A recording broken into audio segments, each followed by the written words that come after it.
Take us through what's your kind of playbook, if you like. You see an idea, maybe it's an industry consolidation idea, maybe it's a major cost play, maybe it's a content creation play. What's your playbook? How do you get it from an idea to a reality? Well, if we take the latest one, then now Podex Group, I came out with a disastrous ending. I was group CEO for a company called Bright Group.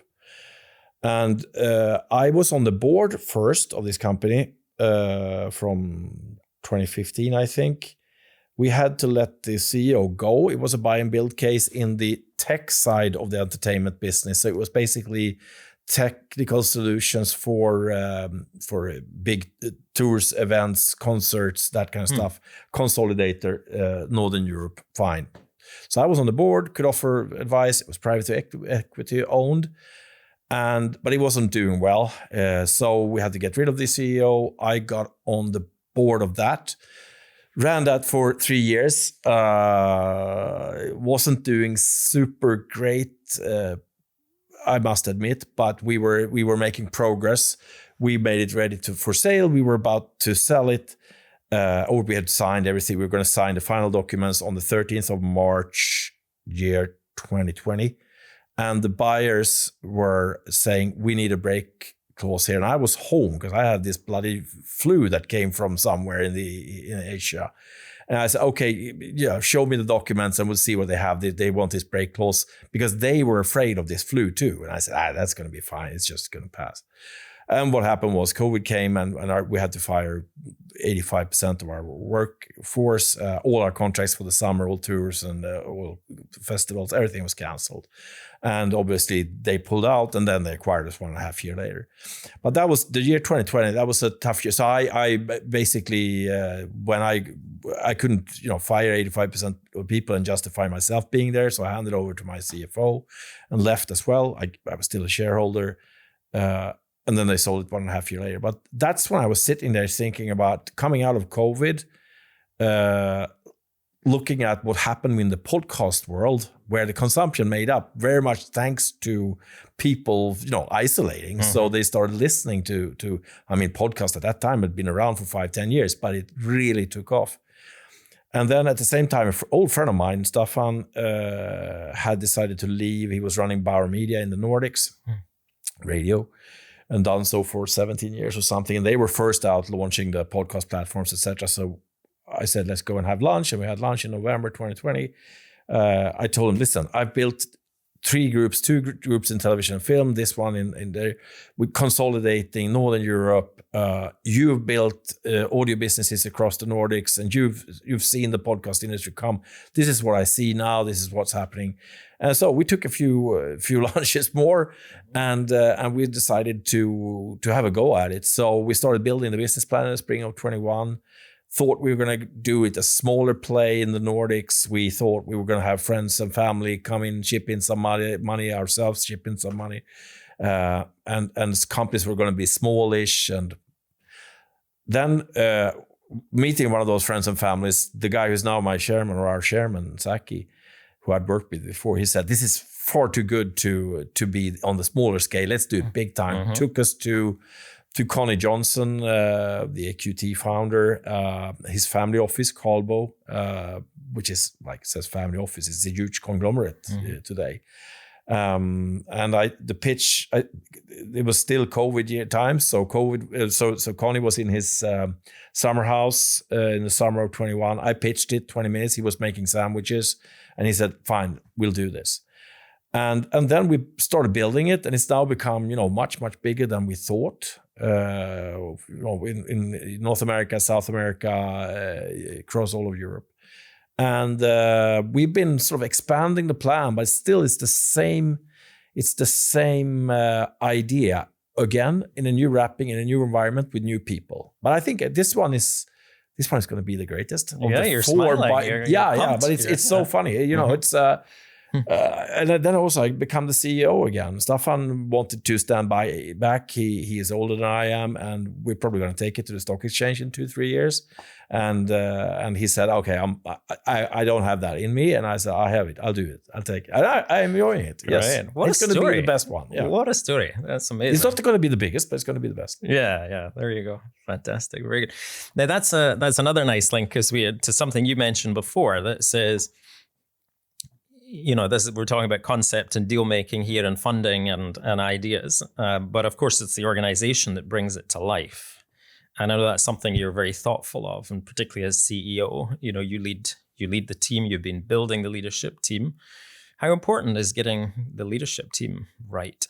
I have an old saying, when we start putting companies together in a buy and build case, which is very much private equity language. I don't use that much, but I say, hi, I come to a producer in a country. Hi, we're here. I've heard about you. You're the best at what you do. It could be a specific genre or in a specific country or whatever, part of the value chain.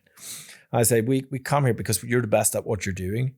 We're not here to tell you what to do because you know it damn well, but we're here to offer you some enhanced opportunities by joining our group. And we're not here to offer you an exit. That's a side thing that happens.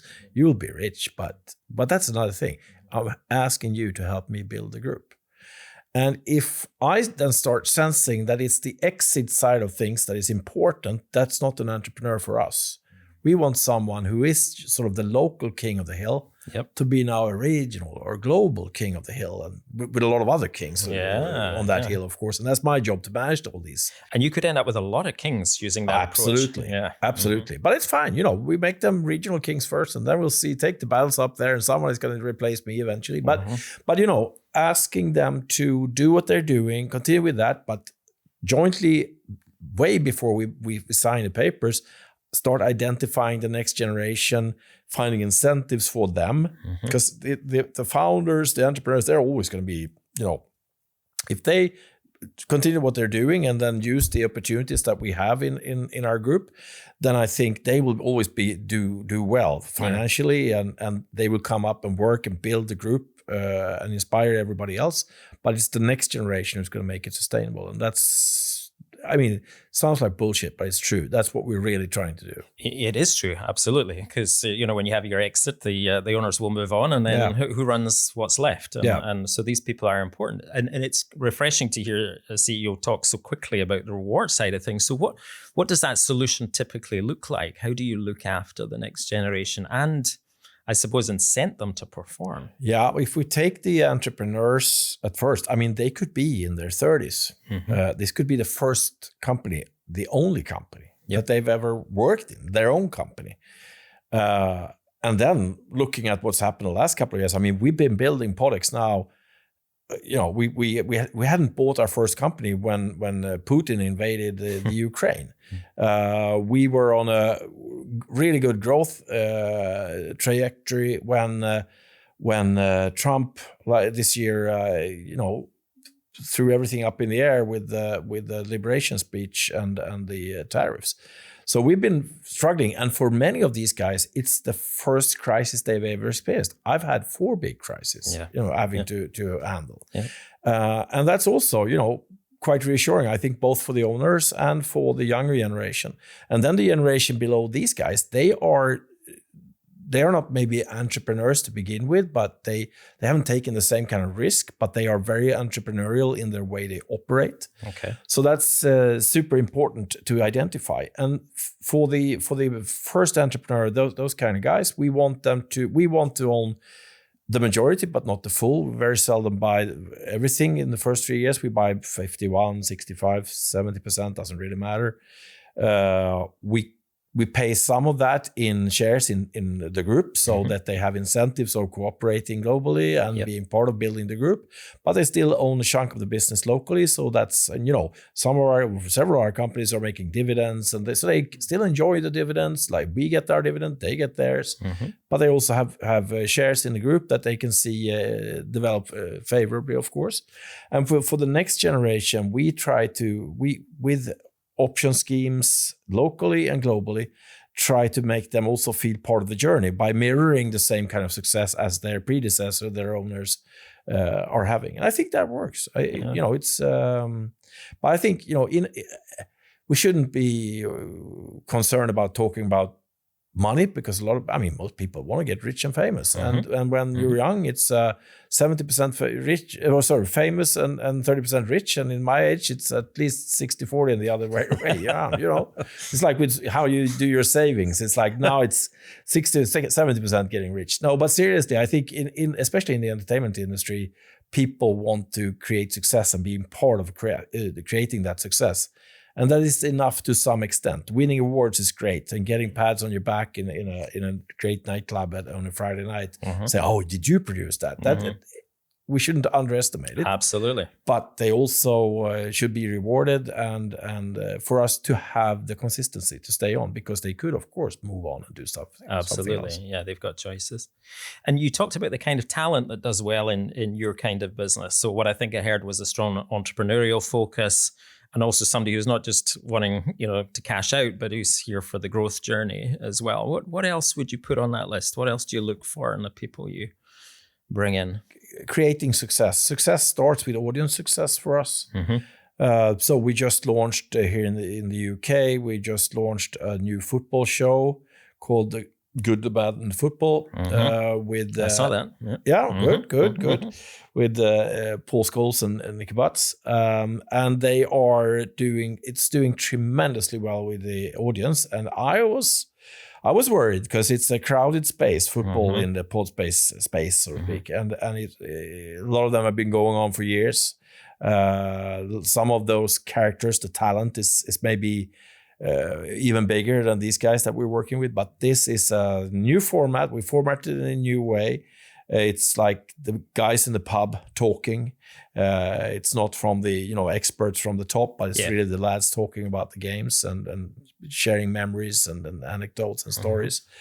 And it's doing incredibly well. And that's what people want to be part of. That's the number one thing in our industry. You want to be part of that success and making that success and making it happen again and again. So you want a big IP, something you can hang your hat on and say, I was part of that. We've done for years. We've done the greatest rugby show in the UK, and we're also making a lot of money out of that. We're having a great monetization team who's making a lot of money, which is also the second stage. First stage, always the audience. Second is success among advertisers and brands. And we've now launched that format, a rugby show in France, where we have our French operations. And rugby is big in the UK, but it's super big in France. The World Cup coming up soon. So we're now starting to see that rugby franchise expand as well. We got a World Cup next year in North America in football. We are in markets. We have offices and studios. Well, we rent studios.